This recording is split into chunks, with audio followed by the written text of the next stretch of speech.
നമസ്കാരം. പാകിസ്ഥാന് ഒരൊറ്റ ലക്ഷ്യം മാത്രമേ ഉള്ളൂ, അത് ഇന്ത്യക്ക് പണി തരുക എന്നതാണ്. അതിനായിട്ട് നോക്കി ഇപ്പൊ പാകിസ്ഥാന്റെ അകത്തും പുറത്തും എല്ലാം പുകഞ്ഞുകൊണ്ടിരിക്കുകയാണ്. പുറത്താണെങ്കിൽ പാക് അധിനിവേശ കാശ്മീരിൽ സംഘർഷം. പാകിസ്ഥാൻ സർക്കാരിനെതിരെ നടക്കുന്ന പ്രതിഷേധങ്ങൾക്ക് പിന്നാലെ സുരക്ഷാ സേന നടത്തിയ വെടിവെപ്പിൽ ഇതുവരെ 12 സാധാരണക്കാരും 3 പോലീസുകാരും കൊല്ലപ്പെട്ടു. 200-ലേറെ പേർക്ക് പരിക്കേറ്റിട്ടുണ്ട്. പ്രതിഷേധങ്ങൾ ആരംഭിച്ചതു മുതൽ കടകളും മറ്റു വ്യാപാര സ്ഥാപനങ്ങളും ഒക്കെ അടച്ചിട്ടിരിക്കുകയാണ്. മൊബൈൽ, ഇന്റർനെറ്റ്, ലാൻഡ് ലൈൻ തുടങ്ങിയ സേവനങ്ങളുടെ നിരോധനവും പാക് അധിനിവേശ കാശ്മീരിൽ തുടരുകയാണ്. മൗലികാവകാശ നിഷേധത്തിനെതിരെയാണ് ജോയിന്റ് അവാമി ആക്ഷൻ കമ്മിറ്റിയുടെ നേതൃത്വത്തിൽ പാക് അധിനിവേശ കാശ്മീരിൽ സെപ്റ്റംബർ 29-ന് പ്രതിഷേധം ആരംഭിച്ചത്. പാകിസ്ഥാനിൽ താമസിക്കുന്ന കാശ്മീരി അഭയാർത്ഥികൾക്കായി സംവരണം ചെയ്തിരിക്കുന്ന POK അസംബ്ലിയിലെ 12 സീറ്റുകൾ നിർത്തലാക്കുന്നത് ഉൾപ്പെടെ 38 ആവശ്യങ്ങളാണ് ഇവർ ഉന്നയിക്കുന്നത്. ഇത് പാകിസ്ഥാന്റെ പുറത്തു നടക്കുന്ന കാര്യം. ഇനി പാകിസ്ഥാൻ സർക്കാരിനുള്ളിൽ തന്നെ വേറെ ചില പ്രശ്നങ്ങൾ പുകഞ്ഞുകൊണ്ടിരിക്കുകയാണ്. കഴിഞ്ഞ 6 മാസത്തിനുള്ളിൽ 3 തവണ അമേരിക്കയിലെത്തിയ പാകിസ്ഥാൻ കരസേനാ മേധാവി ഫീൽഡ് മാർഷൽ അസീം മുനീറിനെതിരെ സ്വന്തം രാജ്യത്ത് നിന്ന് തന്നെ വിമർശനം ഏറ്റുവാങ്ങേണ്ടി വരുന്നു. ഏറ്റവും ഒടുവിലെ സന്ദർശനത്തിനിടെ പാകിസ്ഥാനിലെ ധാതുക്കളുടെ സാമ്പിൾ അടങ്ങിയ പെട്ടി അമേരിക്കൻ പ്രസിഡന്റ് ഡൊണാൾഡ് ട്രംപിന് മുന്നിൽ തുറന്നതാണ് രാഷ്ട്രീയ കോളിളക്കത്തിന് കാരണം.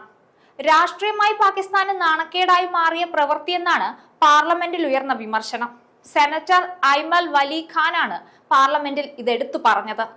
അസീം മുനീർ ഒരു വിൽപ്പനക്കാരനെ പോലെ പെരുമാറിയെന്നാണ് അദ്ദേഹം സൂചിപ്പിച്ചത്.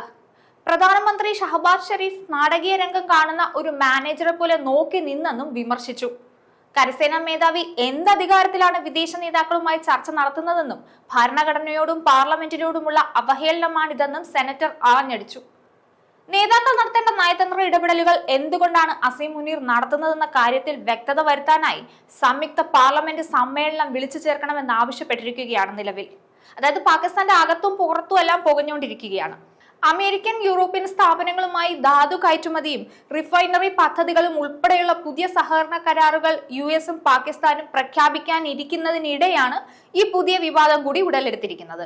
ഈ കരാറുകളെ സാമ്പത്തിക പുനരുജ്ജീവനത്തിനുള്ള വഴിയായി സർക്കാർ വിലയിരുത്തുമ്പോൾ കരസേനാ മേധാവി ഇത്തരം കാര്യങ്ങൾക്ക് നേതൃത്വം നൽകുന്നത് ജനാധിപത്യത്തെ ദുർബലപ്പെടുത്തുകയും അന്താരാഷ്ട്ര തലത്തിൽ പാകിസ്ഥാനെ ദുർബലമായി ചിത്രീകരിക്കാൻ ഇടയാക്കുകയും ചെയ്യുമെന്നാണ് പറയുന്നത്.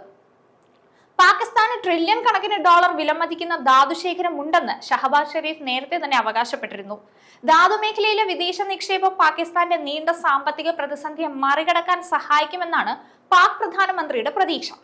എങ്കിലും പാകിസ്ഥാന്റെ ധാതു സമ്പത്തിന്റെ ഭൂരിഭാഗവും ബലൂചിസ്ഥാൻ പ്രവിശ്യയിലാണ്. ബലൂചിസ്ഥാന്റെ സ്വാതന്ത്ര്യത്തിനായി വാദിക്കുന്നവർ വിദേശ സ്ഥാപനങ്ങൾ പ്രകൃതി വിഭവങ്ങൾ ഖനനം ചെയ്യുന്നതിനെതിരെ എതിർക്കാറുണ്ട്.